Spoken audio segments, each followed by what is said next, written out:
Boa noite a todos. Vamos começar hoje mais um dia, mais uma noite do nosso curso de córnea e doenças externas do Hospital São Geraldo. Hoje nós vamos encerrar o tema das ceratites com o Leonardo Rodrigues Pereira, que vai nos falar das ceratites bacterianas, e a seguir a doutora Nancy Cheng, falar da ceratite por acantameba. Dois temas prevalentes, né, no São Geraldo, em vários serviços que trabalham com urgência em córnea, importantíssimos. Então, nós teremos o prazer desses dois palestrantes, que são também membros do staff lá de preceptores do Serviço de Córnea do São Geraldo. Léo, fica à vontade, obrigado por aceitar o convite, participar do nosso curso, né? Então, pode iniciar o seu compartilhamento e fica à vontade aí, tá bom? Um abraço para você. Muito bem, muito obrigado, Fred. Um abraço para você também. Eu me sinto muito alegre e honrado em poder participar desse curso, que é um curso muito importante do nosso serviço. Então, eu vou aqui compartilhar minha tela já com o início da apresentação. E então tá ok aí, Fred? O começo da apresentação aqui não apareceu está aí na para tela vocês? cheia, não. Está no último slide seu aqui e não está no modo de tela cheia, não. Nós tivemos um problema desses com a Sabrina na terça-feira também, que não estava entrando na tela cheia. Entendi. Vamos ver isso, clica aí embaixo, vamos ver se agora vai entrar. Entrou a tela cheia, não? Para mim Não. apareceu aqui. Eu tô aqui, Isso para que mim está acontecendo. tá no primeiro slide e com a tela cheia para mim aqui Pois é, aqui para nós tá estava acontecendo assim, nós tivemos problema assim com a Sabrina. Sabrina na quinta e também com a Letícia no primeiro dia, mas a Letícia conseguiu fazer funcionar. Acho que ela saiu do PowerPoint e abriu ele de novo, sabe? Entendi. Então eu Tenta vou fechar a apresentação e abrir de novo e ver se ela vai entrar. sair do PowerPoint e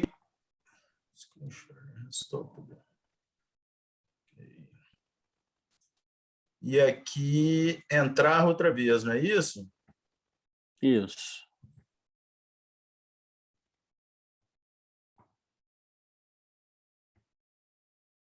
Mudou alguma coisa ou não?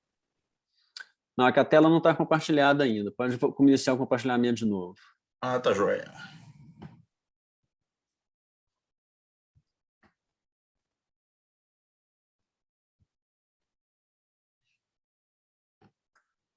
Aí abriu a tela do PowerPoint, mas ainda não está em tela cheia. Tela cheia. Para mim aqui apareceu, para vocês também não? Ainda não? Não, tenta só minimizar em vez de fechar o PowerPoint. Minimiza e abre ele de novo. Minimizar o PowerPoint. Minimizando todo mundo aqui, ó. Screen sharing paused. Mudou alguma coisa ou não? Não, ainda está na mesma tela aqui. Você minimizou e abriu ele de novo? Minimizei e abri de novo. Deixa eu ver.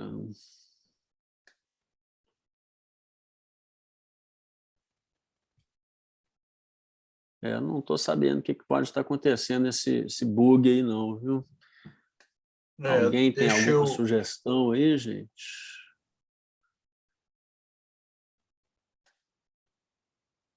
Engraçado, viu que... Deixa eu ver se a forma de... Você compartilhou só o PowerPoint ou compartilhou a tela toda? Eu acredito que eu compartilhei só o PowerPoint. Tenta compartilhar a tela toda. Tem a sugestão do Leandro aqui. Deixa eu voltar aqui, então. Interrompe o compartilhamento de novo. E, então, deixa eu fechar aqui.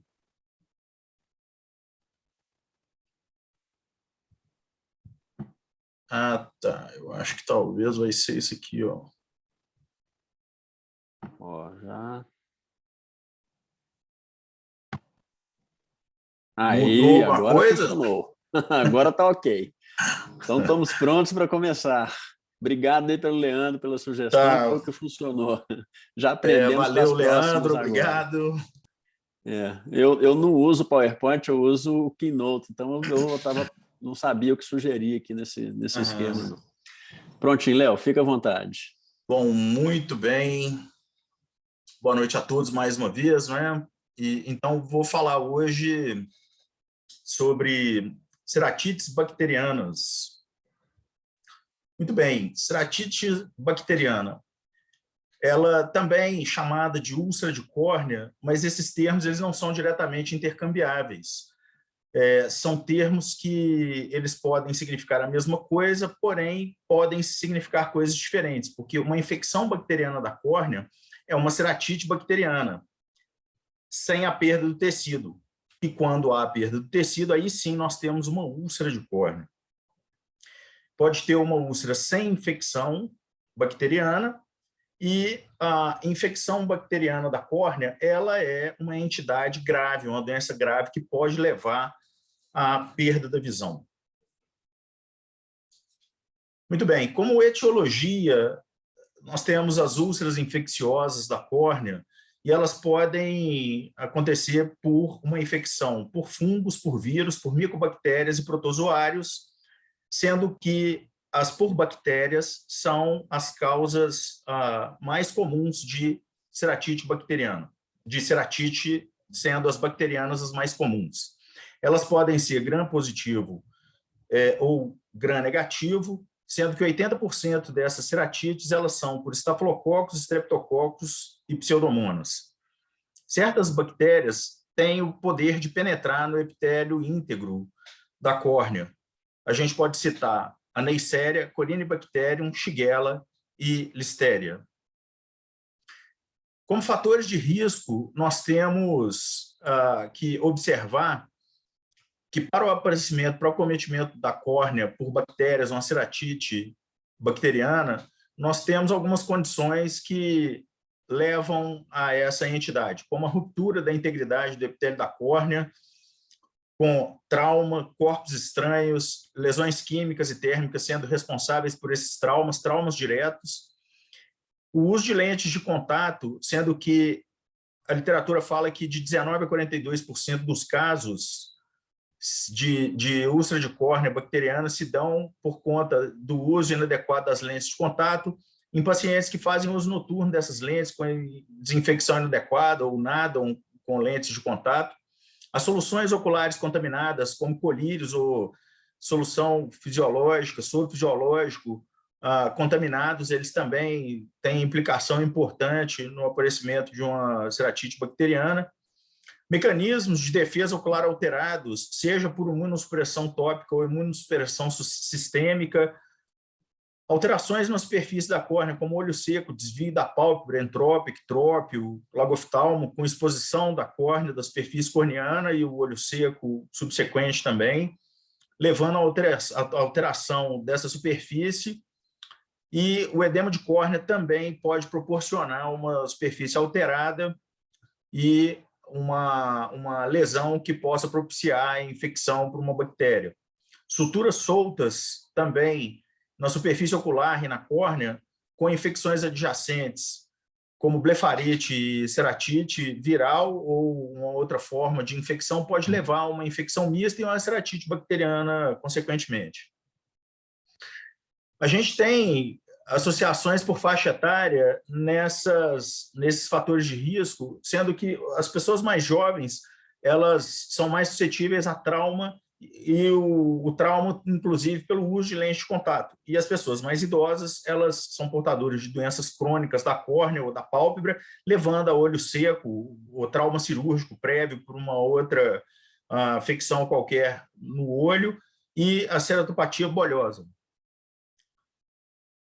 Nós temos 4 estágios da evolução da úlcera de córnea, da ceratite bacteriana, na patologia geral, sendo que começa com uma infiltração progressiva, evoluindo para uma ulceração ativa, e, com o decorrer do tempo, evolui para uma regressão e uma cicatrização, sendo que essa evolução pode não ser de regressão e cicatrização, e sim para um derretimento da córnea e uma perfuração.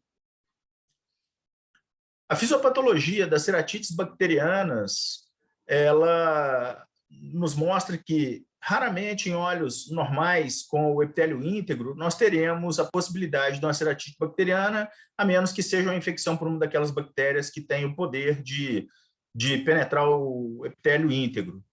As alterações no mecanismo de defesa, sejam por medicamento próprio da pessoa, sistêmico ou tópico, o defeito epitelial, no caso das bactérias que não têm o poder de invadir, elas precisam que haja esse defeito epitelial, sendo que a origem dos micro-organismos é, em geral, no filme lacrimal, os próprios micro-organismos que ali habitam a flora, contaminantes de corpos estranhos que, porventura, possam acometer o olho e já trazendo esses micro-organismos, as lentes de contato, principalmente as gelatinosas, e as soluções irrigadoras, que possa ser o soro fisiológico, ou então solução irrigadora e de manutenção de lentes de contato. É uma doença grave e depende essa gravidade da cepa do organismo envolvido, do tamanho do inóculo que é levado até a superfície ocular, a suscetibilidade do hospedeiro a essa invasão por esse micro-organismo, a resposta imune que o paciente vai desenvolver a esse ataque desse micro-organismo, a uma terapia antecedente, no caso de uma úlcera de córnea, uma ceratite bacteriana que já esteja em curso, e a duração da infecção. Quanto mais tempo essa infecção tiver ali, maior o potencial danoso dessa doença. E a destruição da córnea, que pode ocorrer rapidamente, em 24 horas, com micro-organismos mais virulentos. Esses micro-organismos mais violentos, eles podem, sim, levar a um quadro muito severo em apenas um dia de evolução. O reconhecimento rápido e o início de tratamento adequado, eles são mandatários para que possa se evitar uma infecção muito grave com uma evolução severa que pode levar até a perda visual. A prevenção primária, então, ela depende do bloqueio, do combate àqueles fatores de risco. Uma educação adequada para o nosso paciente no uso de lentes de contato, na proteção da superfície ocular, seja aquelas com as pessoas que têm atividade ao ar livre, desportivas, que possa levar algum tipo de contato, então equipamentos de proteção individual, no caso de trabalhadores com lixadeira, com maquita e todo aquele instrumental que pode gerar algum tipo de resíduo que possa alcançar a superfície ocular e lesar o epitélio da córnea. O diagnóstico ele deve ser feito através de uma história detalhada e um exame oftalmológico completo. Essa história ela deve ter um detalhamento relativo a características e o início desses sintomas, do trauma, né, do que aconteceu, se foi um trauma mais recente ou se ele já tem um trauma antigo na superfície ocular que gerou aí uma irregularidade da superfície com uma desepitelização recorrente. O uso de lentes de contato e a forma como a pessoa usa essas lentes, como que ela cuida das lentes, o tempo que ela fica durante o dia ou à noite com as lentes seguidamente, de quanto em quanto tempo ela troca cada tipo de lente que ela usa, se ela pratica a natação com as lentes, se ela frequenta sauna com lente de contato. A história ocular anterior também é muito importante, acerca de trauma ocular prévio, com doenças oculares prévias, ou se ele já foi submetido a algum tipo de cirurgia nos olhos. E o histórico médico anterior do paciente também é muito importante, com o uso de medicamentos e colírios que ele possa fazer ou ter feito, e a documentação acerca de alergoses, tanto nos olhos apenas quanto sistêmica, a história familiar do paciente, a revisão dos sistemas com comorbidades do paciente também é muito importante de ser registrado. A caracterização dos sintomas ela deve ser feita de maneira bem precisa, com a avaliação acerca do tempo decorrido do início desses sintomas, se há dor ocular, vermelhidão, fotofobia, secreção, se é uma secreção mucopurulenta, purulenta ou mucoide, se teve uma diminuição da visão e a taxa de progressão dos sintomas. Isso tudo leva a gente a poder já começar a imaginar a virulência do micro-organismo e separar aqueles que são mais virulentos dos que não são. Observar o exame físico, o exame na lâmpada de fenda, acerca da vermelhidão dos olhos, a injeção auxiliar, se ela tem infiltrados brancos focais na córnea, com afinamento corneano, o edema estromal, se há ou não acometimento endotelial com precipitado cerático, placa endotelial, se há edema com pregas de DCM, se é um edema difuso da córnea e aonde, qual o setor da córnea que está mais acometido, se tem secreção mucopurulenta, se está só no fórnix conjuntival, ou se pega também a superfície da úlcera, se a gente tem reação de câmara anterior e quantificar essa reação, se essa reação de câmara anterior faz a formação de um hipópio e o tamanho desse hipópio, se é um hipópio mais denso, se é um hipópio mais móvel, se é um hipópio mais plástico. O edema palpebral, se ele está presente também, se é na pálpebra superior ou inferior, se tem sinéquias posteriores, se a quantidade e o tamanho dessa sinéquia pode levar a um quadro de bloqueio pupilar, se há ifema associado e se existe um glaucoma também aí no meio dessa situação, porque essa reação de câmara anterior pode muitas vezes obstruir o trabecular e fazer com que a pressão desse paciente, a pressão intraocular dele, esteja aumentada. Não, na maioria das vezes, até nem é possível se medir com um tonômetro de Goldman, um tonômetro de contato, mas um tonômetro de sopro, ou talvez até um tonopen, possa ser utilizado, quando não, uma tonometria bidigital, pedindo ao paciente que feche os olhos, que possa fazer um movimento de olhar para baixo com os olhos fechados e palpar, comparar com o outro olho, talvez até medir a pressão intraocular do outro olho, comparando a tonometria bidigital de um olho com o outro, para que, caso haja suspeita de um aumento da pressão intraocular, o tratamento também possa alcançar um hipotensor ocular. Deve-se documentar a localização dessa úlcera, com o tamanho e a profundidade do infiltrado, se tem corpos estranhos associados ainda incrustado na pálpebra, na conjuntiva tarsal da pálpebra superior ou inferior, se tem corpos estranhos ainda no estromo da córnea ou no epitélio, se tem blefarite, entrópio, triquias, lagoftalmo, o paciente deve ser dilatado para que possa se tentar um envolvimento, uma avaliação do envolvimento do polo posterior, fazendo, dentro da medida do possível, uma oftalmoscopia binocular indireta ou uma fundoscopia mesmo na lâmpada de fenda, com uma lente de 78, uma lente de 90. E quando não, o pedido de um ultrassom pode ser muito interessante para poder ajudar a caracterizar o estado da câmara postrema desse paciente e afastar ou incluir a possibilidade do uma endoftalmite. Avaliar, então, registrar também uma reação de câmara anterior e quantificar e qualificar essa avaliação. E nunca esquecer de que deve-se examinar mesmo com o paciente com uma ceratite bacteriana unilateral, deve-se avaliar o olho contralateral também. Nós devemos fazer procedimentos de diagnóstico complementar com raspagem da córnea, e esse raspado pode ser feito com uma espátula de Kimura, ou então com uma lâmina 15 de preferência, porque a lâmina 11 é muito pontuda, apesar de que pode-se usar ela também na falta de uma lâmina 15 ou da espátula de Kimura, e fazer um esfregaço em lâmina e semear culturas também em agar-sangue, agar-chocolate, deve-se semear também no saburro e fazer o tioglicolato, que é o padrão que a gente tem no Hospital São Geraldo, para poder tentar determinar o organismo causador dessa ceratite.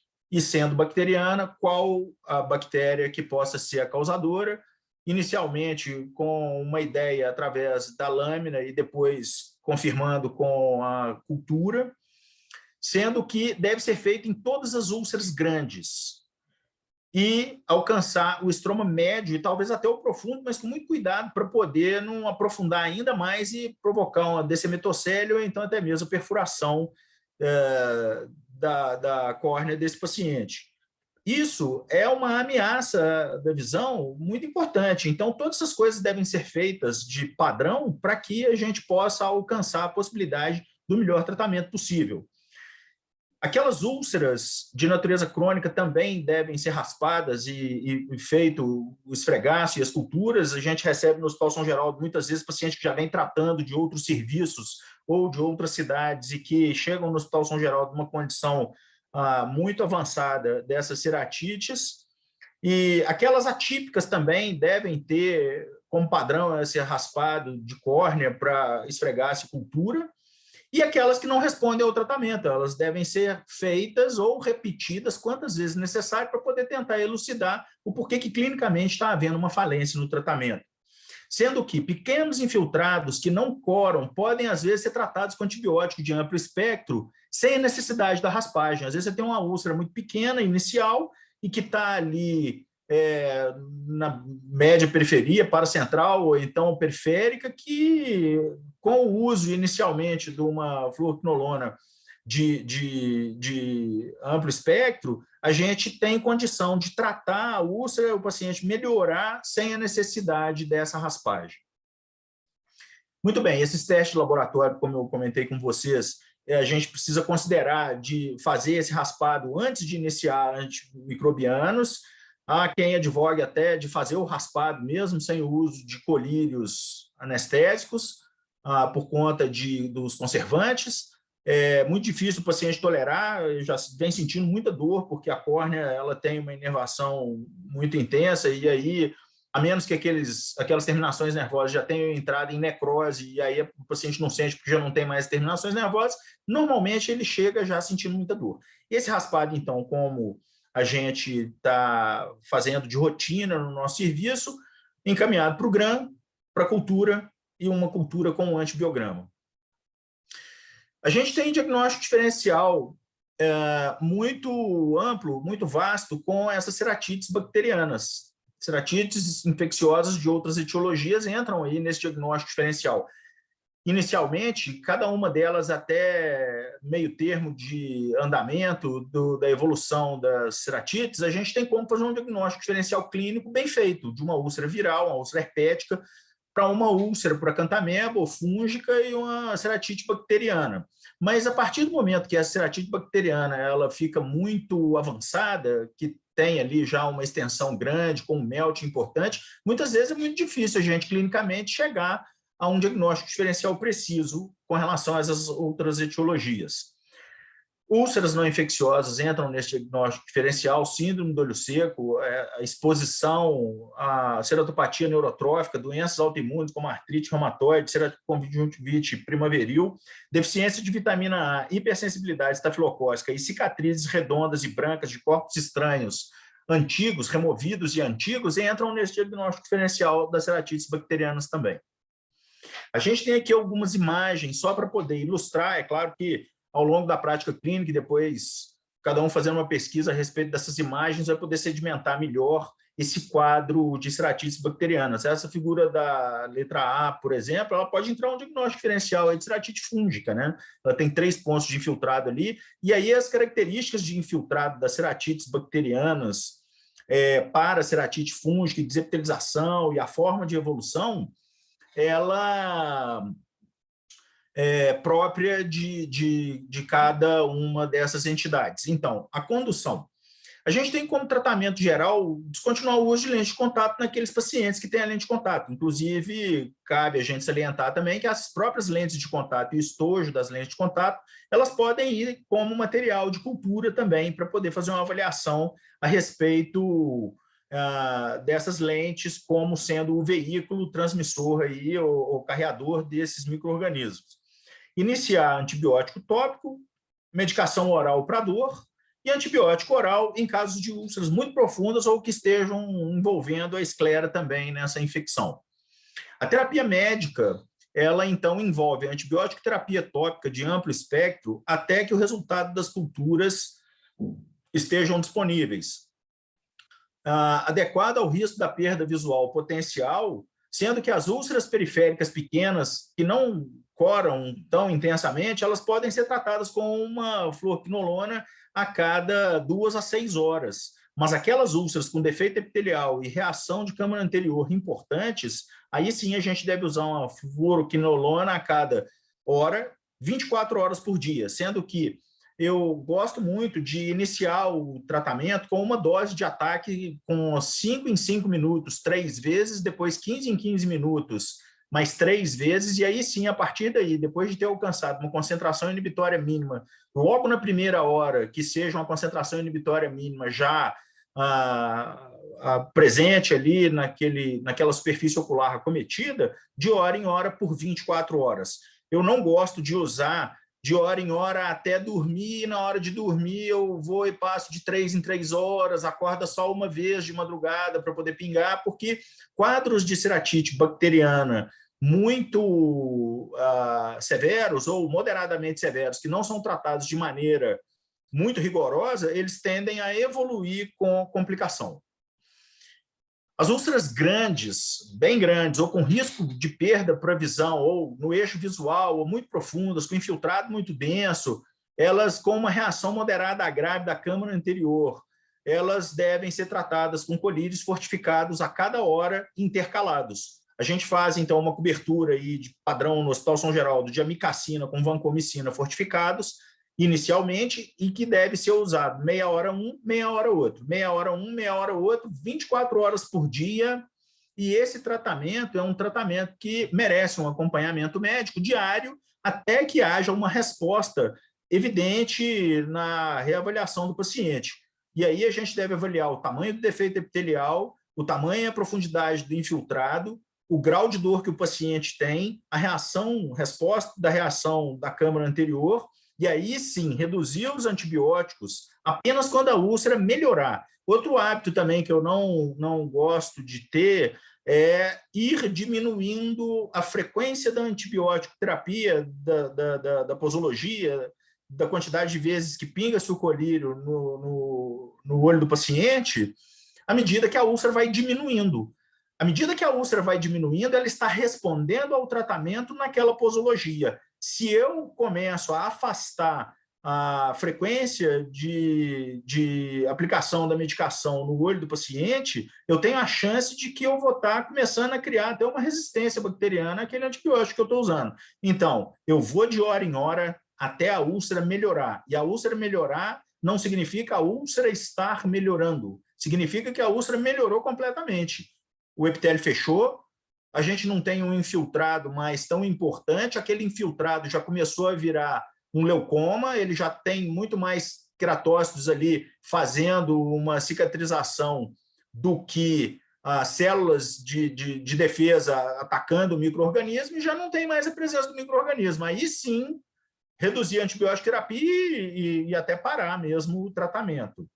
É importante lembrar também que a gente deve usar nos casos de reação de câmara anterior muito importantes, a gente deve usar um midriático potente. Eu prefiro, eu aprendi assim, de que eu ter um olho atropinizado, quando eu tenho uma úlcera grave, uma úlcera importante, uma reação de câmara anterior importante, me previne muito melhor do que eu usar um midriático não tão forte assim como a tropicamida, que o paciente vai precisar instilar 3, 4 vezes ao dia e mais um colírio mais vezes ao dia do que apenas uma atropina 1 ou 2 vezes ao dia. Eu prefiro até de 12 em 12 horas, atropina 1%.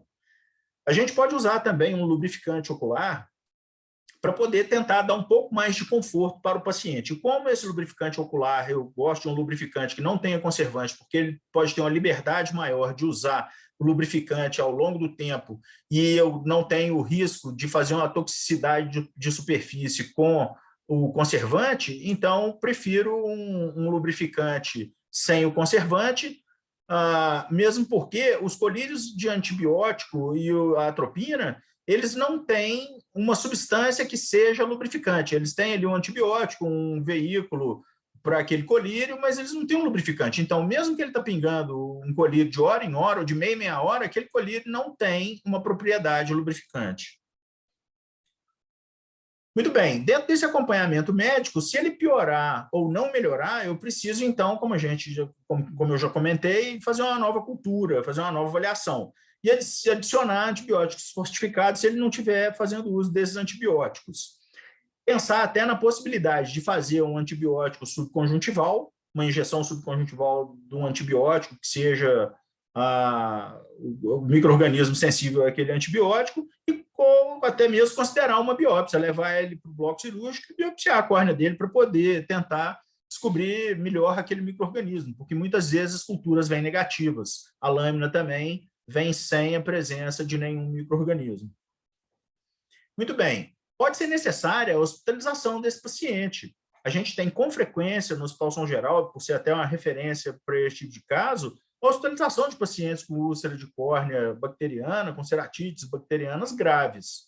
E aí pode ser necessário o uso de antibiótico sistêmico. No caso de pacientes que têm extensão escleral dessa infecção, é necessária a hospitalização também. Pacientes com úlceras graves e não responsivas também precisam de ser internados, ou aqueles com perfuração de córnea na iminência de perfuração, que vão precisar de uma cirurgia.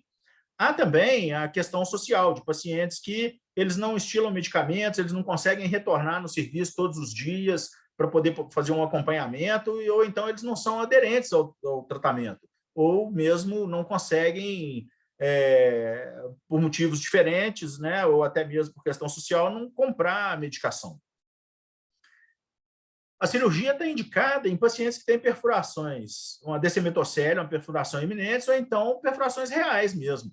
Está quase perfurando, não tenha dúvida, leve o seu paciente para fazer um transplante de córnea. Não tem esse negócio de que ele tem uma descemetocele, vamos pensar aqui, voltar daqui a 2 dias, para poder ver se ele melhorou. Não, não. É levar mesmo para a cirurgia, porque você pode fazer uma cirurgia mais controlada e ter ali um ambiente até onde você vai usar um povidine tópico e fazer um controle melhor da disseminação dessa infecção para o intraocular, porque depois que perfura, o micro-organismo ele vai parar lá dentro também. Além disso, você ter uma perfuração abrupta que o seu paciente vai ficar caminhando com o olho vazando, perfurado, ele tem o risco de ter ali um descolamento hemorrágico da coroide e outros tipos de complicação que não vale a pena. E aí, o transplante de córnea, ou então o PET, um manchão, dependendo do tamanho da extensão dessa perfuração, ele é adequado, sim, de ser realizado. O acompanhamento cirúrgico deve ser feito, então, principalmente para poder tentar encontrar as complicações que possam vir a acontecer num momento precoce e tratar precocemente aquelas complicações para que elas não evoluam de maneira severa. Assim, você pode evitar de ter uma recorrência da infecção com a falência do enxerto, a perda de visão do seu paciente ou até mesmo uma perfuração da córnea, se isso já não tiver acontecido, evitar de que haja extensão escleral da infecção, endoftalmite, ou uma cicatrização residual da córnea, muito importante, com um astigmatismo irregular muito severo. E a cicatrização da córnea, já num transplante tectônico, ela já é muito precária, mas ainda assim há a possibilidade, no enxerto tectônico, da gente conseguir uma boa transparência. O prognóstico, então, nos casos de ceratites bacterianas, é um prognóstico para os casos severos muito reservado. São condições oculares pré-existentes que vão determinar esse prognóstico, o tamanho da úlcera, a localização, a profundidade, a etiologia da úlcera, porque quando se pega uma úlcera uma ceratite bacteriana muito inicial e trata-se adequadamente, a grande maioria dos casos aquilo vai reverter, o paciente não vai ter um prejuízo da visão, mas esses pacientes, principalmente que são diagnosticados inicialmente, eles precisam saber que eles têm uma úlcera de córnea e que isso potencialmente pode virar, sim, um quadro muito grave e com perda da visão resultante. Muito bem, muito obrigado. Eu, mais uma vez, queria agradecer aqui, na figura do Fred, o convite. Eu me sinto muito feliz de estar aqui com vocês hoje à noite, assim como eu me sinto muito feliz em trabalhar no Hospital São Geraldo. O Hospital São Geraldo é um hospital realmente muito bom, muito tradicional, é um hospital onde eu tenho muito orgulho de fazer parte desse corpo clínico e estar aqui presente com vocês. Se alguém tiver alguma pergunta, estou à disposição. Tem o e-mail também institucional que vocês podem mandar, ou pelo WhatsApp, e aqui tem os créditos da onde eu me preparei para essa aula, principalmente para estar aqui junto com vocês hoje. É isso, então. Muito obrigado. Léo, muito obrigado, agradecemos demais. Foi excelente a sua apresentação, muito bonitos os slides também, nota 1000, viu? Foi ótimo. E é muito bom ter você lá no São Geraldo, com a sua dedicação, o seu empenho lá no serviço ao hospital, viu? Eu vou... As perguntas nós vamos deixar mais para responder no final, Léo, para não correr o risco da gente ficar muito longe do tempo aqui e atrasar muito a Nancy. Beleza, Mas Fred, eu acho você até que eu tem me estendi um acesso ao pouquinho chat aqui. aí? E, não, você foi tranquilo. Nós demoramos um pouquinho para começar com aquele problema, não passou muito, não. Está bem dentro da tolerância. A gente tem feito assim nos outros dias também. Mas você pode adiantar algumas respostas por escrito aí no chat, em algumas perguntas, e o que for de interesse para todo mundo vai ver aqui, a gente também pode conversar mais para frente, né? Tá, joia, Então, Fred, eu vou obrigado. Eu pedir vou para desligar o você... microfone, então, e a câmera. Isso, pode Desejar aí... interromper o seu compartilhamento, e aí a gente já começa com a Nancy.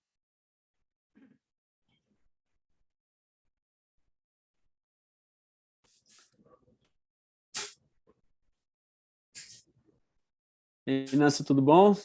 Tudo jóia. Obrigada. Bem-vinda. Obrigado por é um prazer estar nesse curso. Nada. Nós que agradecemos aí você ter aceito para dar sua aula aqui para nós, né? A Nancy também é preceptora lá no serviço de córnea, muitos já conhecem ela, e vai nos falar da ceratite por acantameba, que são outras situações extremamente desafiadoras. Antes de você começar, Nancy, eu quero já deixar um convite aqui, porque já houve algumas perguntas aqui no chat para mim, a respeito da questão de cultura. Nós vamos ter na terça-feira a aula da Fátima Filardi, que é microbiologista lá do Hospital das Clínicas. Essa aula seria antes da ceratites, mas ela teve problemas aí e teve que adiar para a próxima terça, mas eu acho que foi até interessante ela falar depois também, porque a gente já tem também a visão clínica das ceratites. Então, é na próxima terça-feira, a aula de microbiologia aplicadas às doenças da córnea e doenças externas oculares com a professora Fátima Filardi, tá? Então, já estão todos convidados. Ela vai abordar muito essa questão de coleta de material, meios de cultura, suspensão de antibiótico, algumas perguntas que já apareceram aí no bate-papo. Então, Nancy, fica à vontade, pode iniciar o seu compartilhamento. Muito bem-vinda. Vamos em frente. Está tela cheia para vocês? Está ótimo, tudo ok. Então, boa noite a todos. Então, gostaria novamente de agradecer ao Dr. Frederico pelo convite. E queria pedir desculpa pela minha voz, que ela está bem ruim, eu estou bastante gripada, tem uns 10 dias. Então, às vezes eu vou dar uma tossida, mas aí espero que eu consiga dar essa aula inteirinha. Estamos te ouvindo bem. Carol, vem cá, só pedir ajuda da minha filha aqui, que eu preciso passar o slide, não estou conseguindo.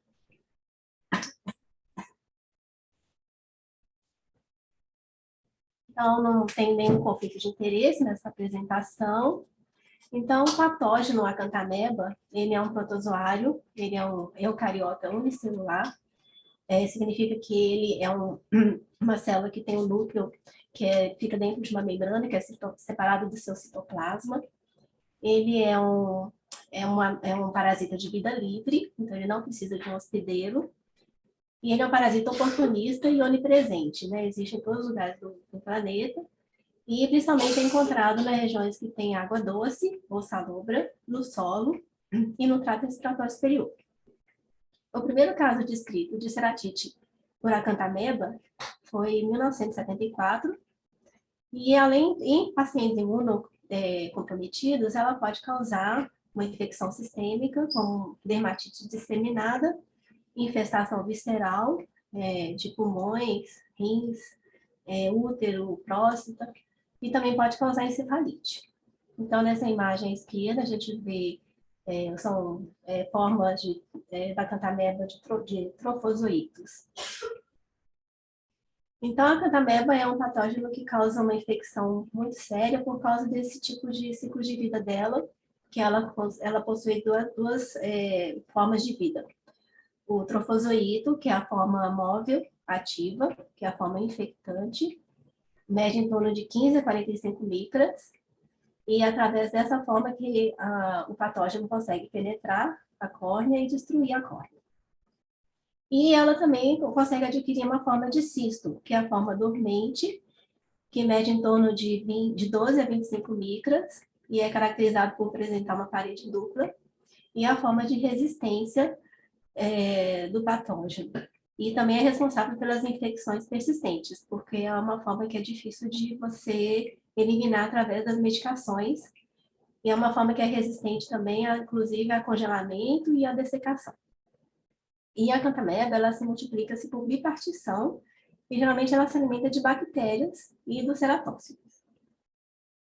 Então, em relação à patogênese da cantameba, ela produz uma proteína que é a MIP-133, mannose induced protein, e produz também colagenases, que ela consegue aderir ao epitélio corneano e consegue atravessar o epitélio, mesmo ele íntegro, e invadir o estroma, e atravessando a membrana de Bowman.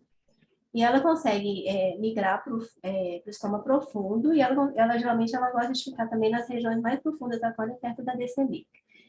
Nessa figura esquerda, então, você consegue ver como que a cantameba ela penetra a córnea. Ela causa destruição do estroma através dessas enzimas proteolíticas e colagenases, e ela causando, então, a reação ao redor dos nervos corneanos, a serotonina radial. E nessa figura mostra que ela não consegue atravessar a membrana de DCM, só que alguns estudos mostraram que ela às vezes pode sim atravessar a DCM e até entrar para dentro da câmara anterior. Geralmente, 90% das pacientes que têm ceratite por cantameba têm história de uso de lente de contato. Os outros 10% são pessoas que podem ter se infectado, geralmente ou por um trauma vegetal, ou porque ele teve contato com piscina ou água contaminada, lagoa, e geralmente são pacientes que já tinham uma ceratite, algum defeito epitelial que predispôs.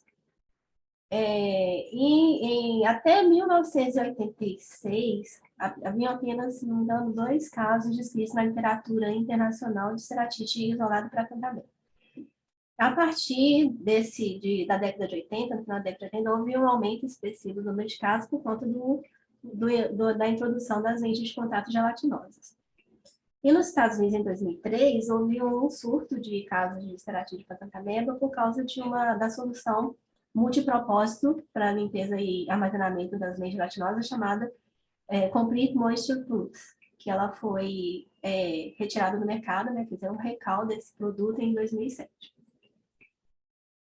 Então, em relação à apresentação clínica inicial da ceratite para cantameba, então, geralmente é um quadro arrastado, geralmente em paciente usuário de lente de contato, que começa com uma história de desconforto, fotofobia, embaçamento visual, e que já tratou com vários colírios antibióticos, inclusive até com antivirais, e não teve resposta.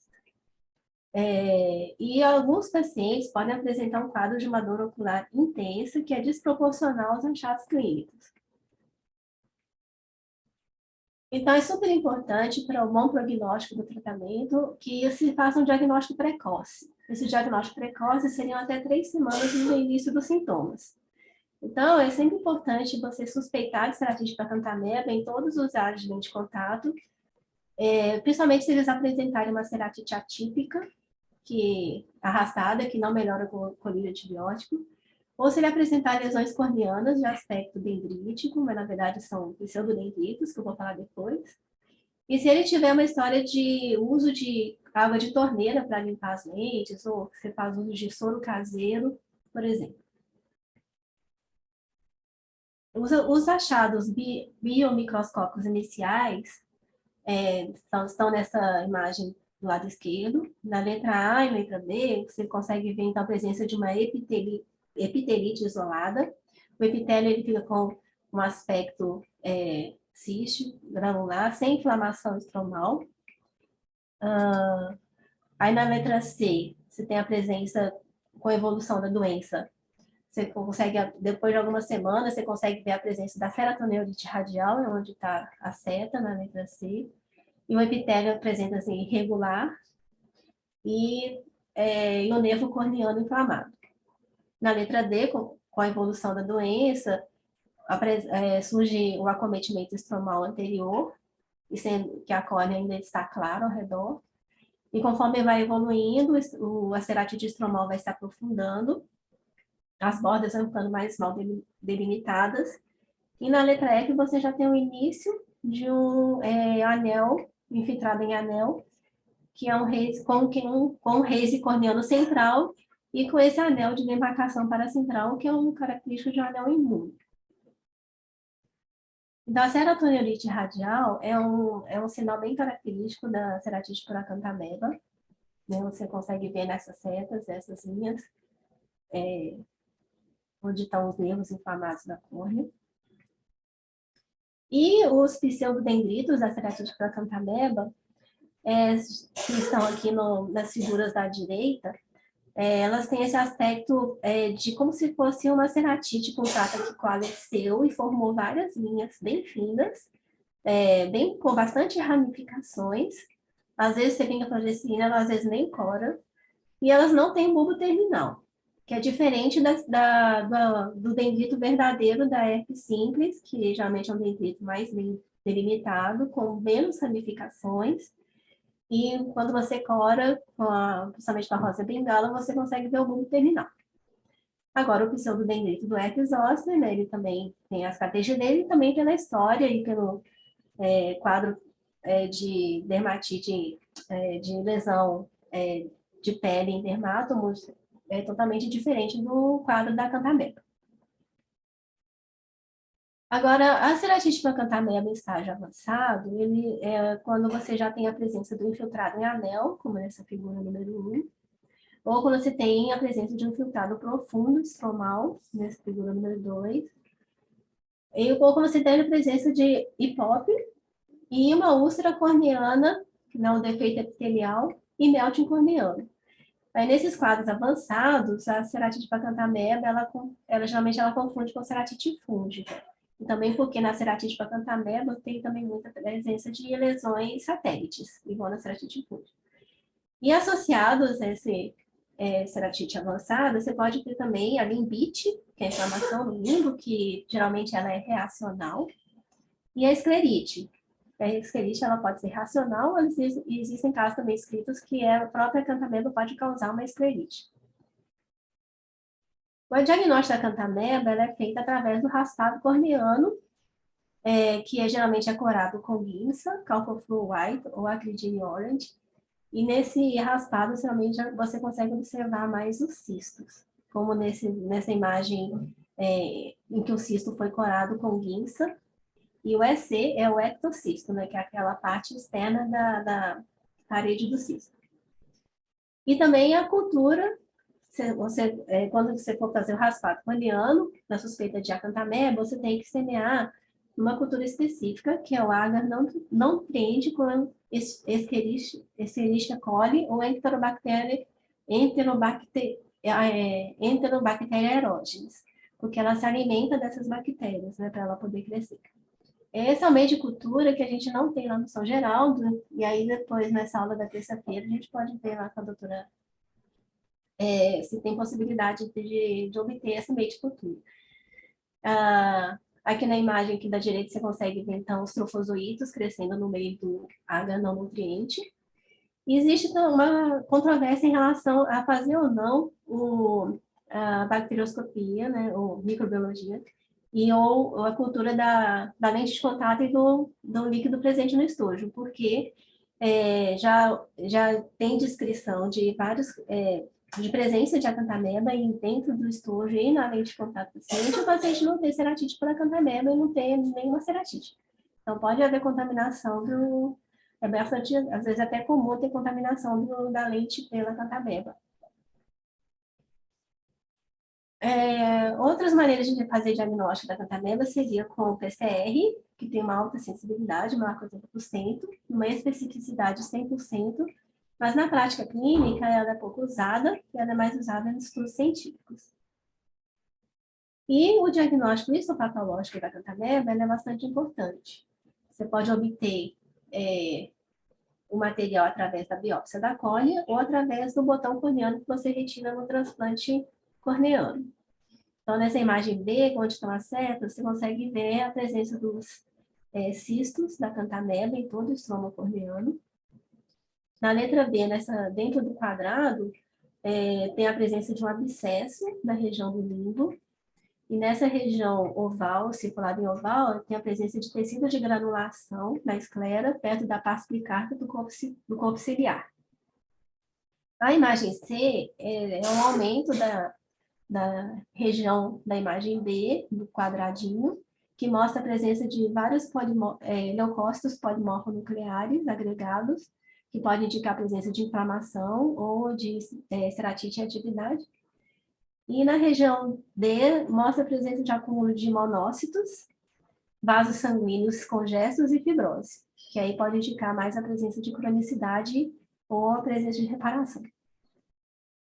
Outra maneira de fazer o diagnóstico de ceratite por acanthameba é através da microscopia confocal, que tem uma sensibilidade e especificidade de 90%, porém é um aparelho bastante caro, que a gente não tem em São Geraldo, não sei em BH, em quais clínicas tem, né?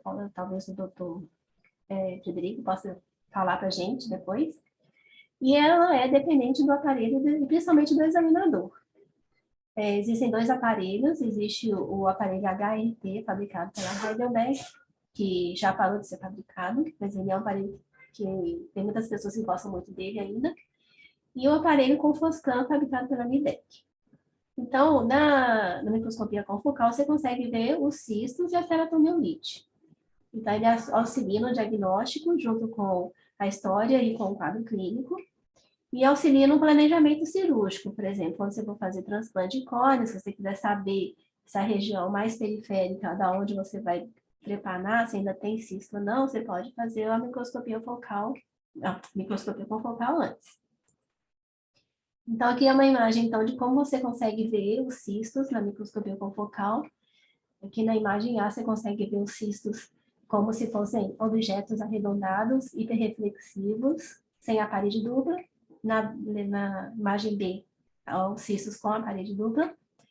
Os cistos também podem se apresentar na imagem C como sinal do alvo, que é um cisto com um anel externo.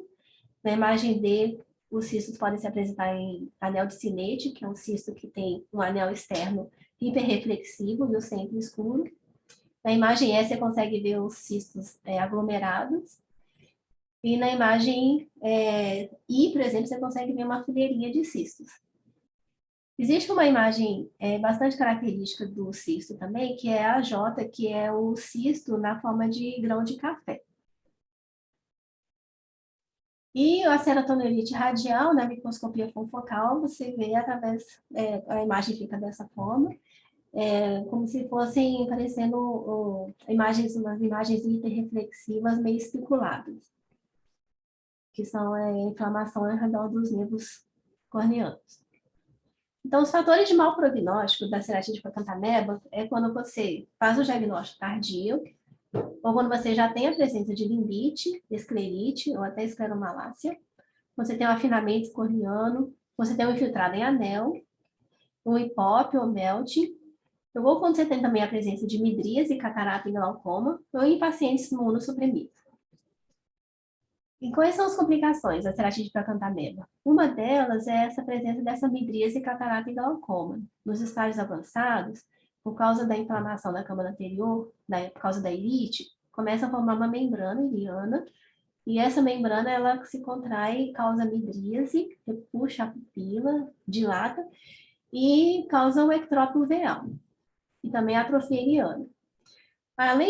E também por causa da inflamação ocular da ceratite, ocorre a presença, o desenvolvimento de uma catarata intumescente, e esses dois fatores levam a um glaucoma secundário grave, que pode levar a uma perda visual permanente, e às vezes gera uma urgência cirúrgica. Nos quadros iniciais, quando você está vendo que está começando a dar uma midríase, você pode tentar reverter prescrevendo a pilocarpina 2%. Agora, quando já chega no estágio mais avançado, que você tem risco de perda visual por causa do glaucoma, aí às vezes você tem que fazer o transplante de córnea terapêutico e, de preferência, a cirurgia tríplice, quando você também tira a catarata e já implanta uma lente intraocular. Essa cirurgia eu vou falar mais adiante, com mais detalhes. Então, na letra A, é uma figura de uma ceratite procantameba, após 4 meses de tratamento, com persistência e dor infiltrada em anel. E aí, 2 meses depois, ele desenvolveu essa midríase com essa catarata densa intumescente e atrofia iriana e o glaucoma. Então, esse aqui é um exemplo que eu tirei de um artigo do Ophthalmology, que o paciente na letra A apresentava uma ceratite procantameba com infiltrado em anel e um pequeno hipópio, e 6 meses depois ele foi submetido a um transplante de córnea, por causa que ele não teve resposta ao tratamento, mas ele já estava apresentando essa catarata densa, intumescente e essa midríase, e atrofia iriana. Aí, nesses casos, o ideal seria ter feito o transplante então, e já tirado a catarata, né, para ele não desenvolver o glaucoma, que com certeza ele vai desenvolver. Então, essa cirurgia tríplice é uma cirurgia de transplante com a cirurgia cirurgia de catarata extracapsular a céu aberto, com implante de LIO, de preferência em DBEG, na LIO de 3 peças. Então, existem algumas dicas para fazer essa cirurgia. Você tenta fazer uma cápsula Rex pequena, média. Aí, antes você cora a cápsula anterior com azul de tripão, porque o azul de tripão ajuda a cápsula a ficar mais... aumenta a rigidez dessa cápsula, ajuda a fazer a Rex e talvez diminua a chance de ter a bandeira argentina. Aí, depois que você tirou o cristalino, antes de você partir para a cirurgia colocar o botão corneano, você fecha a pupila, tenta fechar com carbacol, se der, ou você vai ter que fazer a pupiloplastia, que é suturar mesmo a pupila com o Prolene 10L e deixar a pupila pequenininha, tá? E tentar desfazer as sinecas anteriores, principalmente as do ângulo, retirar as membranas que estiverem em cima da íris, e depois botar o botão corneano e suturar o botão no transplante. E tentar deixar a câmara anterior com uma boa profundidade. Então, as complicações da ceratite por acantameba, além da midríase, da catarata e do glaucoma, existe também a esclerite. A esclerite ela pode ser nodular, focal, difusa, e geralmente ela é racional, mas também pode ser associada à infecção da esclera mesmo pelo acantameba.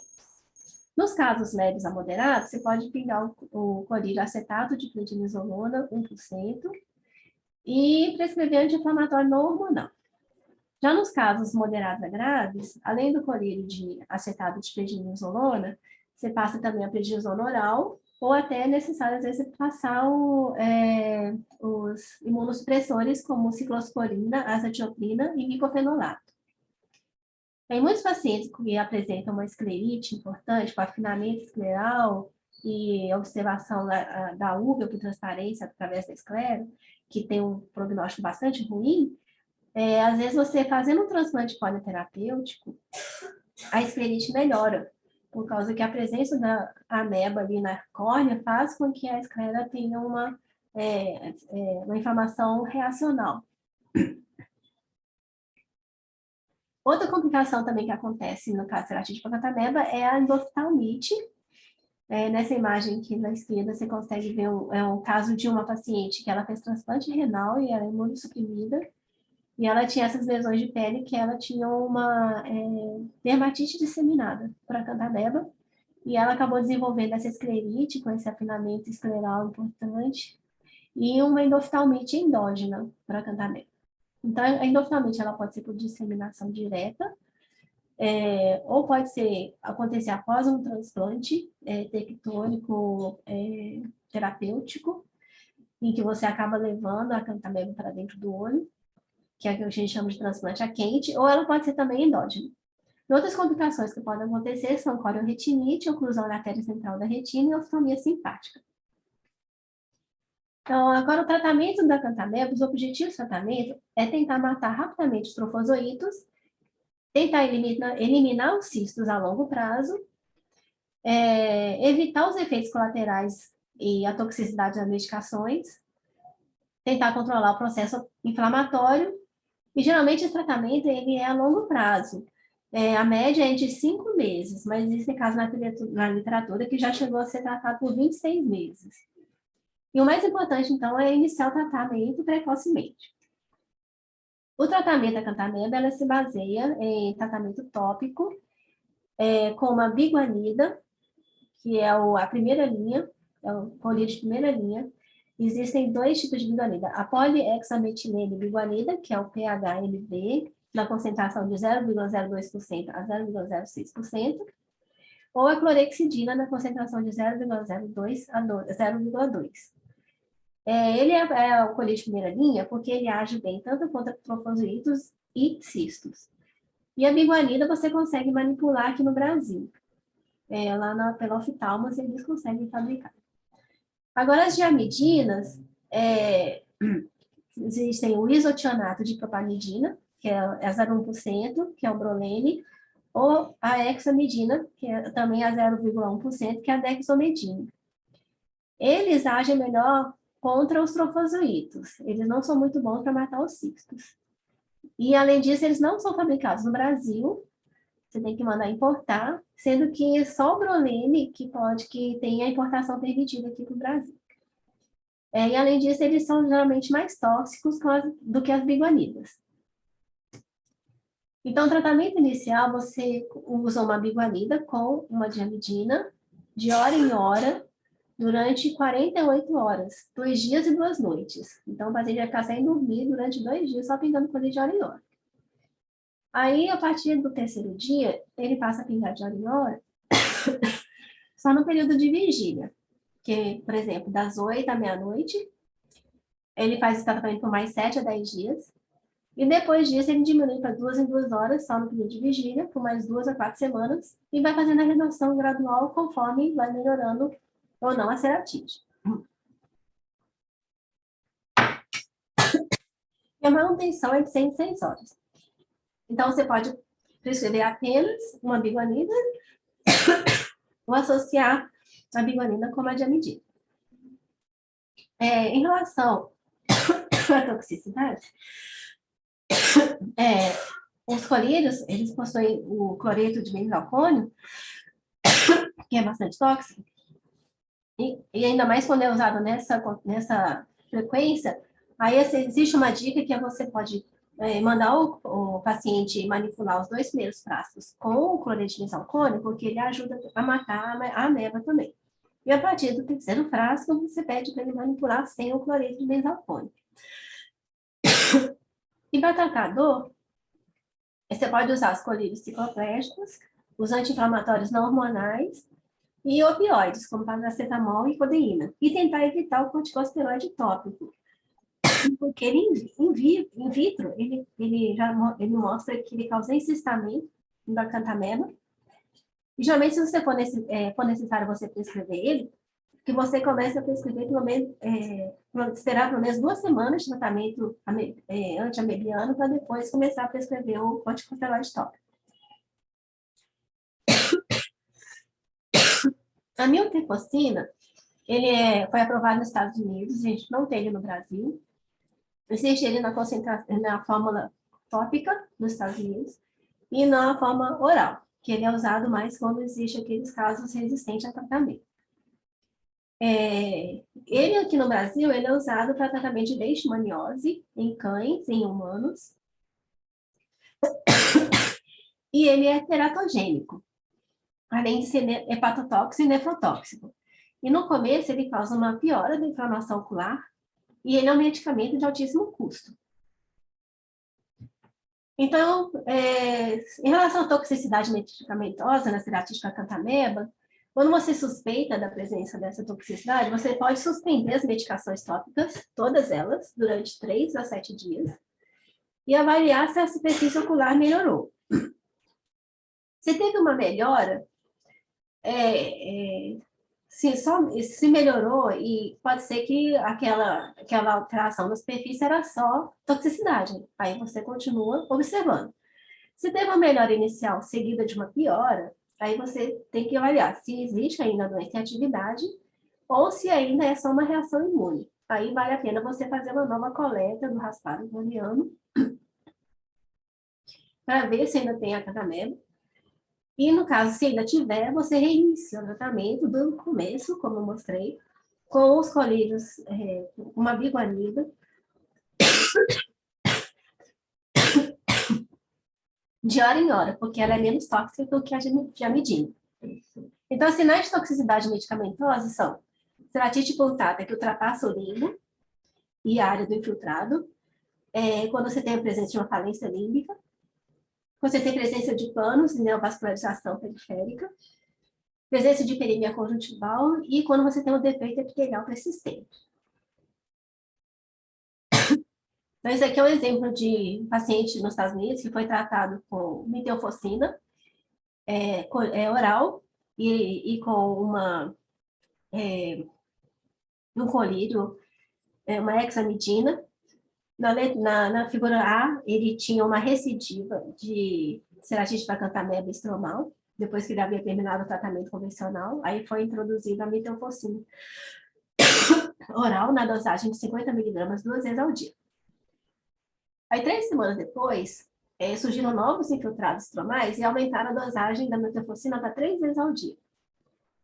Aí, depois de 2 semanas, esse infiltrado virou um infiltrado denso, como na imagem C, e foi suspeitado de toxicidade. E foram suspeitos tanto a hexamidina colírio quanto a metilfosina oral. E foi prescrito o loteprednol 1%, 6 vezes ao dia. Aí, 6 semanas depois, foi feita a microscopia confocal e foi encontrado esses cristais no estroma corneano. E 4 semanas depois, as opacidades, aquele infiltrado denso estromal, ele virou uma opacidade granular. Então, isso mostra que a metilfosina, ela causa essa toxicidade mesmo, e a metilfosina ela consegue romper o lipídio da membrana celular e causar uma liberação do colesterol. Aí, esses cristais de colesterol extracelulares, presentes no estroma corneano, seria um dos fatores que contribuiriam para essa toxicidade. Agora, em relação ao uso do corticosteroide tópico na ceratite pacantameba, você tem que fazer um uso bem criterioso e cauteloso. Usa apenas quando se tiver uma dor intensa, uma inflamação intensa, ou quando tiver presença de esclerite, limbite.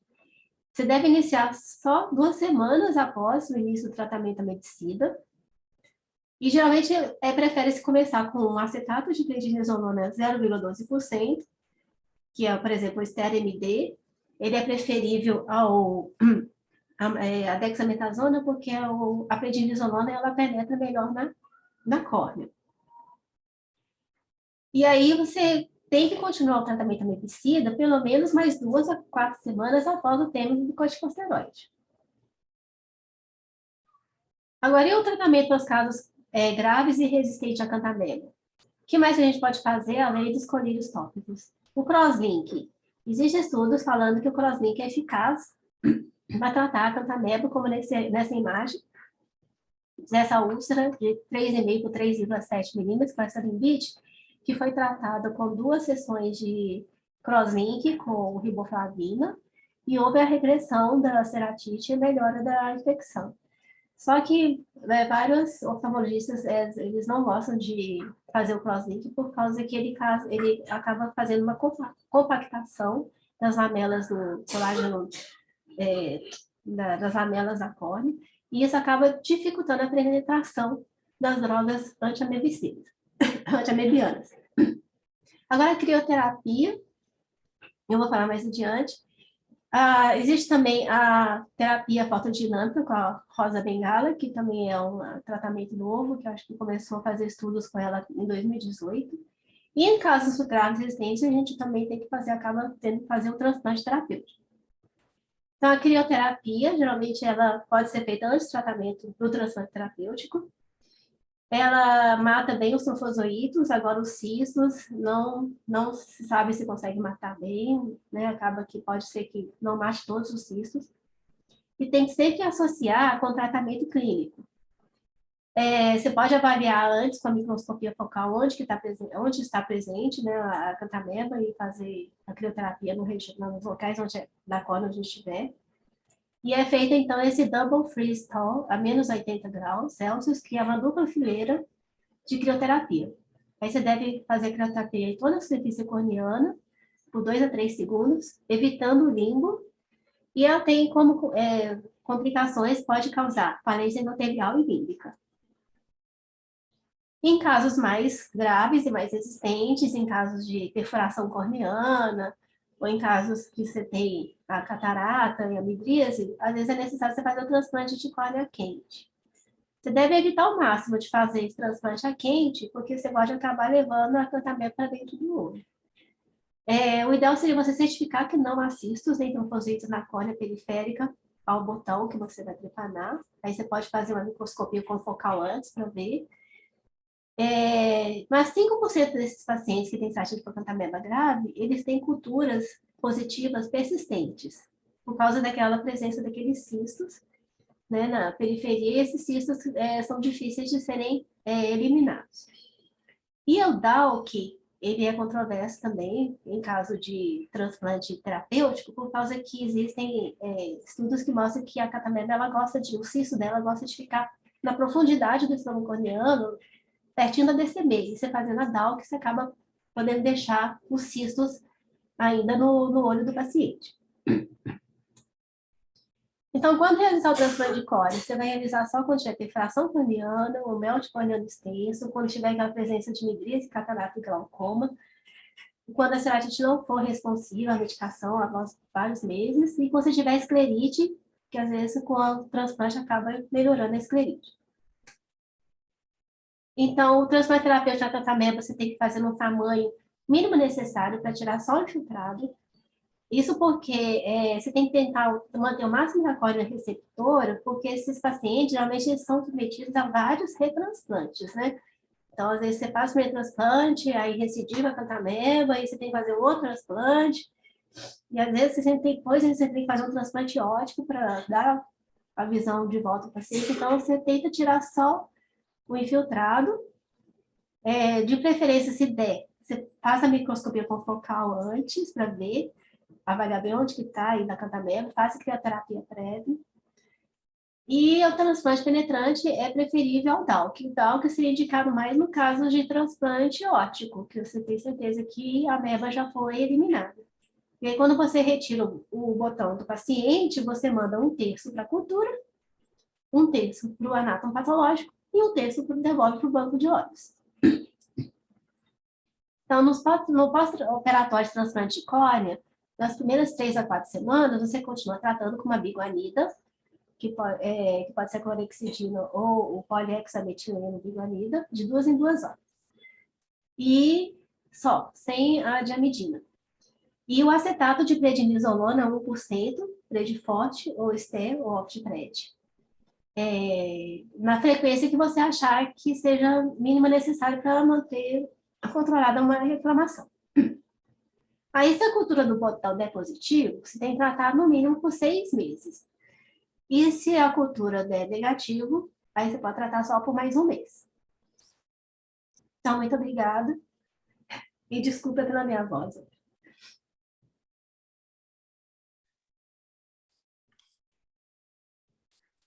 Muito obrigado, nós agradecemos, Nancy, foi excelente, uma abordagem completíssima. Aprendi muita coisa que eu não sabia aqui sobre o tratamento da acanthameba. E podemos aqui, então, começar a sessão nossa de perguntas. Deixa eu só fazer uma coisa aqui. Eu vou pedir para você interromper o compartilhamento da sua tela, Nancy. Para a gente ficar no vídeo aqui. Eu acho que tem que... Eu consigo fazer isso por aqui também. Peraí que eu já... Eu acho que eu não sei como é que tira do share. Acho que assim. Pronto. Deixar no mudo aqui. Léo, você está aí ainda? Pode abrir o seu vídeo também, por favor. Estou sim, Fred. Joia. Muito boa a aula da Nancy. tinha também um monte de coisa que eu não sabia, hein? As imagens muita com novidade. focal, muito bonitas, muito interessante. Antes de qualquer coisa, vou lembrar os residentes de São Geraldo, eu vou colocar o link aqui de novo para a folha de presença. Tem muita gente me perguntando se tem que assinar. Não precisa, só os residentes do São Geraldo mesmo, tá, gente? Esses cursos, como foi também os de uveíte, os de glaucoma, que já tiveram aí para trás, são cursos do currículo da residência de São Geraldo. Normalmente são dados lá dentro mesmo, mas com a pandemia os cursos foram todos transferidos para online, e aí nós abrimos para todo mundo participar, então não tem certificado, né? E a presença é obrigatória só para os residentes de São Geraldo, e a forma da gente coletar a presença é assinando aí essa lista pelo Google, tá? No Google Forms. Bom, muita gente pedindo para a questão da coleta de material, o pessoal que mora no interior, como é que faz? Eu vou deixar isso aí para a gente conversar com a Fátima na terça-feira, na aula de microbiologia. Como o Léo falou, é essencial o diagnóstico preciso para o tratamento adequado, né? Então, essa parte da microbiologia é fundamental, principalmente porque a gente nunca sabe, quando começa a tratar uma úlcera, como que ela vai evoluir, né? Então, parece, às vezes, um caso que parecia ser simples se torna um pesadelo. E se a gente não tiver um começo na época ideal de fazer esse diagnóstico mais preciso microbiológico, a gente depois fica de mãos amarradas, né? Bom, Léo, tem uma pergunta para você sobre o uso da doxiciclina em casos de úlcera ou dexametocele. Você usa, quanto que você acha que seria recomendável? Bom, eu a não doxiciclina uso... oral, eu imagino. No caso da blefarite estafilocócica associada, que não responde ao tratamento com antibiótico terapia tópica, aí sim eu particularmente penso em usar. De outra forma, não. De outra forma, eu acredito até que não dê nível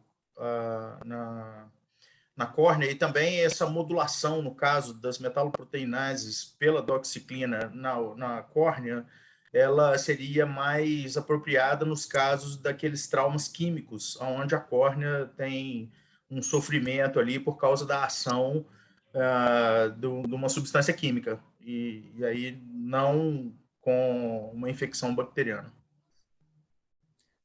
Correto. E por quanto tempo seria adequado suspender o antibiótico para fazer a coleta de material? Nós vamos falar isso na terça, mas acho que já podemos entrar nesse assunto aqui também. Então, suspender antibiótico, no caso de uma ceratite, que ela é presumidamente infecciosa, é sempre alguma coisa que dá muito medo na gente, né? Você tirar o antibiótico para poder ver se o micro-organismo ele pode crescer um pouco mais para poder eu conseguir coletá-lo e conseguir uma cultura mais adequada. Eu sou cirurgião, né? Então eu gosto muito de ir lá e tirar um pedaço da córnea e mandar para a cultura, que eu posso ter uma chance melhor de conseguir, no estroma mais profundo um pouquinho, uma amostra desse micro-organismo e colocar no tio glicolato para poder replicá-lo e semear na cultura também, né?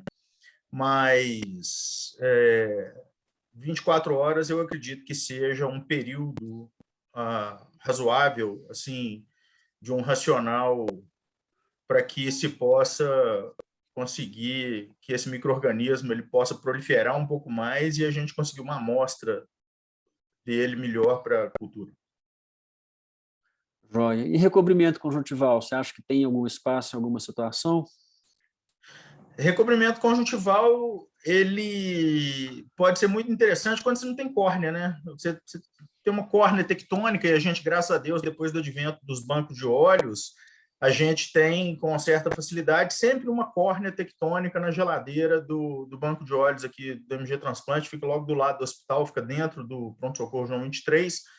Então, eu prefiro sempre usar uma córnea do que pegar e colocar um pedaço de conjuntiva em cima, mesmo porque ela, muitas vezes, não é uma conjuntiva que vai durar ali muito tempo, né? E tinham procedimentos antigamente, né, lá nos idos muito antigos, até nem peguei essa época não, mas eu cheguei a ver pós-operatório de recobrimento conjuntival com a técnica de Rodrigues Barrios, né? Você deve ter visto isso também, né, Fred?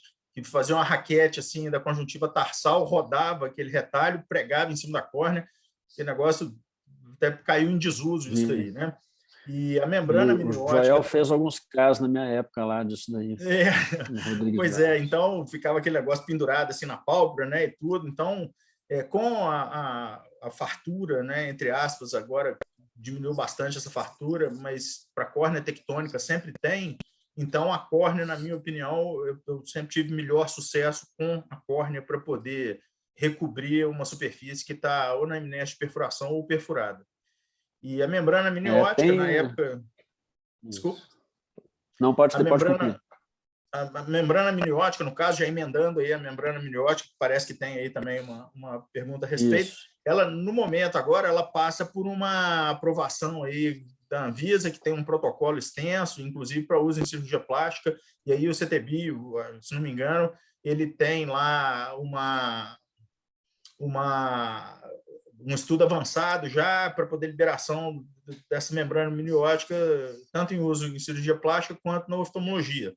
Sendo que na oftalmologia, entre eu colocar uma córnea lá e colocar ou a conjuntiva ou uma membrana amniótica, eu acredito mais na córnea. Existem estudos muito robustos que mostram a comparação entre uma coisa e outra e dizendo que a membrana amniótica pudesse ser melhor. Existe uma ideia de que colocando uma conjuntiva vascularizada em cima da córnea, a gente levaria mais células de defesa e humores ali de defesa para a superfície da córnea, e aí, principalmente nas úlceras fúngicas, existe uma tendência à melhora a partir do momento que você tem um acesso vascular mais intenso naquela área que está infectada.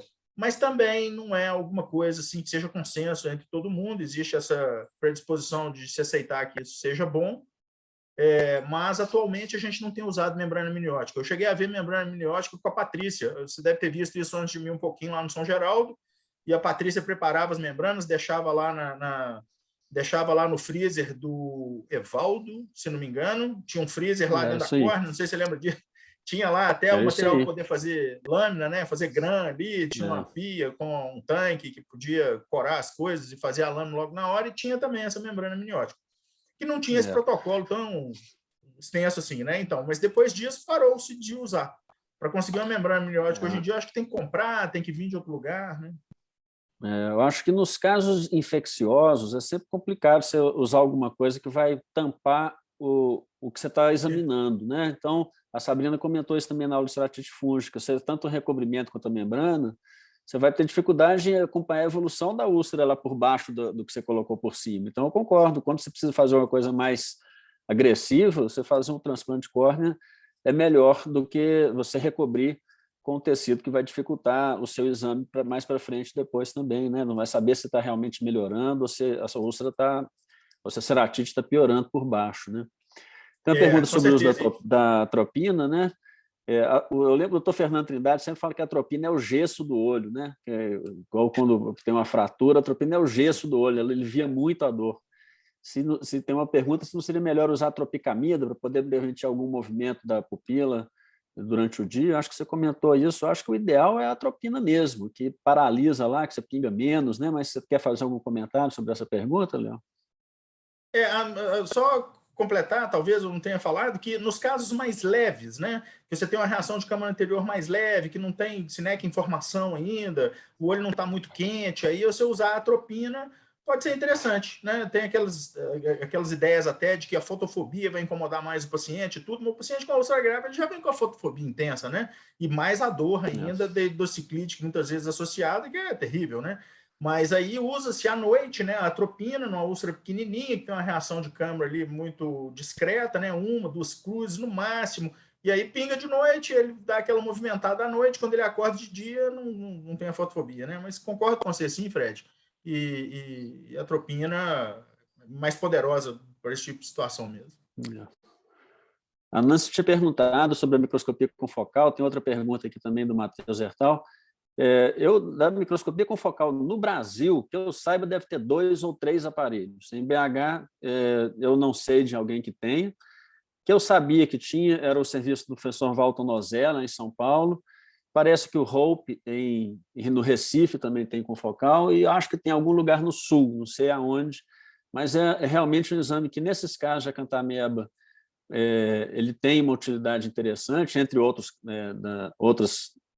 outros casos diferentes de córnea, né, não infecciosos, mas, infelizmente, nós não temos aqui, é muito difícil de obter, né? Então, que eu saiba, só São Paulo e Recife, e talvez em algum outro lugar do Brasil, mas, com certeza, Belo Horizonte não tem microscopia confocal ocular em vivo. Existe em serviço de pesquisa, no ICB tem, mas é um microscópio confocal diferente para utilizar em peças preparadas, não é para usar em vivo, né? Então, não serve para o diagnóstico. Eu acho que a doutora Denise de Freitas também, ela tem. Que eu saiba, lá em São Paulo é o serviço do Valto. Não sei se ela usa dele, né? Talvez seja, mas pode ser que tenha também, eu não conheço. Bom, tem mais uma pergunta sobre a posologia do antibiótico para atingir concentração limiar. Léo, você tinha comentado da posologia de hora em hora, né, no início. Acho que é isso daí. Concentração inibitória mínima, né? No caso do moxifloxacino, por exemplo, né? Um antibiótico que foi feito para poder ser usado 3 vezes ao dia, inicialmente, né? Mas aí, no caso de uma úlcera uma úlcera mais severa, né? Uma úlcera mais grave, aí pingar mais vezes alcança ali no tecido mais rapidamente do que pinga agora. Às vezes aquilo é lavado com a lágrima, o paciente já está lacrimejando muito, etc., né? E aí, então, é isso, né? De 5 em 5 minutos, 3 vezes, 15 em 15 minutos, mais 3 vezes depois de hora em hora. Eu acredito que é essa a dúvida aí, talvez, né? Eu faço assim também. Normalmente eu prescrevo 5 em 5 minutos na primeira hora inteira e depois passa para de hora em hora. Né? Tem uma pergunta aqui para a Nancy sobre o uso da polimixina B, neomicina e gramicidina de hora em hora na cantameba. Eu lembro, na minha época, a gente falava mesmo de neomicina e polimixina B, né, que são os medicamentos do Maxitrol, né, do nosso Maxitrol sem o corticoide. Mas que tinha algum efeito amebicida, né? Você vê alguma coisa? Você já abandonou isso, né? Você tem ainda alguma utilidade? A neomicina foi abandonada porque ela não mata os cistos. Eu acho que essas medicações que não matam os cistos, elas não servem, né? Porque o trofozoito é fácil de matar, mas o problema é o cisto que fica, que aí dá infecção recorrente. Então, tanto a diamidina quanto a biguanida, principalmente, ela mata melhor o cisto e mata o trofozoito, com certeza. Agora, a diamidina, ela mata o trofozoito, mas ela tem uma certa atividade cisticida. Agora, acho que a neomicina não tem nenhuma, então acho que ela foi abandonada mesmo. É interessante, né? A gente, quando aparece, né, raramente que aparece um caso de cantameba, como é que os pacientes se envolvem, né? Existem grupos no Facebook, nas redes sociais, de pacientes com acantameba que compartilham o Brolene, que sempre sobra ao final do tratamento de algum, né? Que é difícil de obter, às vezes a importação é demorada, o paciente tem pressa de obter. Então, lembro de uma paciente minha que, nas últimas vezes, conseguiu o colírio dessa forma. Ela descobriu um grupo no Facebook que tinha gente oferecendo colírio que já tinha terminado o tratamento e sobrado, a dificuldade para ter o Brolene aqui, mas a gente tendo as biguanidas, né, manipulada, que em Belo Horizonte é fácil de obter, é uma opção que já dá para que a gente tem sempre que considerar mesmo, né, se colocou até como primeira opção terapêutica hoje, né? Uhum. Que é menos tóxica também que o Brolene. O Brolene é interessante, né? Ele, na Inglaterra, ele é vendido sem receita médica, ele é um colírio para conjuntivite, né? Na Austrália, eu lembro quando eu estive lá, eu via no balcão, era um dos poucos medicamentos que se compra sem receita, é o Brolene, que eles usam para tratar conjuntivite simples lá, né? É engraçado a gente não ter ele aqui, né? Não ter essa dificuldade. E parece que os Estados Unidos eles não podem usar nem o Brolene, nem as biguanidas. Né? Nos Estados Unidos eles não podem, não é aprovado. Né? Pois é. Tem uma pergunta de até quando, onde o anestésico tópico pode interferir no crescimento dos micro-organismos. Eu não sei responder isso, mas realmente isso que você falou é mencionado. A gente pode perguntar isso para a Fátima na terça-feira, né, para responder, mas você sabe alguma coisa? Quer adiantar alguma resposta aí, Léo? Não, Fred, eu também não sei ao certo, ia ser mais um chute mesmo da minha parte aqui, mas é porque existe essa ideia de que o conservante poderia interferir no micro-organismo ali na superfície. Eu até duvido um pouco disso e para ser sincero, eu uso, porque eu não consigo, sem anestésico, o paciente já chega lá morrendo de dor, né, apertando o olho. Pois então, é a maldade, né? É das maldades da medicina mais, né? Fazer Sem anestesia. anestesia. Muito bem, gente. Então, não tem mais perguntas aqui. Eu quero agradecer a todos que assistiram, ficaram aqui até agora nos prestigiando. Agradecer também ao Leonardo e à Nancy, as aulas foram excelentes. Eu acho que está muito legal. Então, mais uma vez, obrigado a vocês. Quero já convidar, então, para a semana que vem. Teremos aula já que falamos aqui algumas vezes, né, da Fátima Filardi, que é microbiologista do Hospital das Clínicas, na terça-feira. E na quinta-feira, teremos o Dr. Joel Boteon, que vai falar de distrofias e degenerações. Então, estamos todos convidados. Terça-feira nos encontramos novamente aqui.